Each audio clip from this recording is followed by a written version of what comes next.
पिंड दादन खान में मुखालिफिन की फायरिंग से चकवाल का रिहायशी एक शख्स जा बहक और दूसरा शदीद जख्मी हो गया।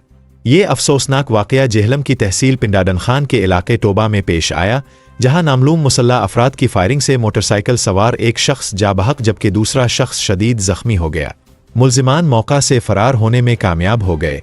पुलिस का कहना है कि चकवाल की ढोक बुर्ज के रिहायशी मोहम्मद अख्तर और जुल्फिकार मोटरसाइकिल पर दवाई लेने के लिए टोबा आ रहे थे कि तोबा करौली रोड पर ढोक अतमाल के करीब धात लगाए बैठे मुल्जिमान ने अचानक उन पर फायरिंग कर दी।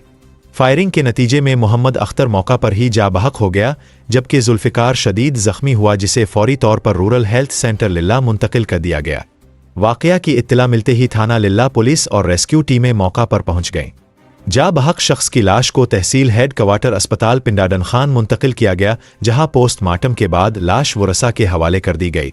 पुलिस के मुताबिक मकतूलीन और हमला आवरों के दरमियान पुरानी रंजिश चल रही थी। थाना लिल्ला पुलिस ने मुकदमा दर्ज करके मुल्जिमान की तलाश शुरू कर दी है।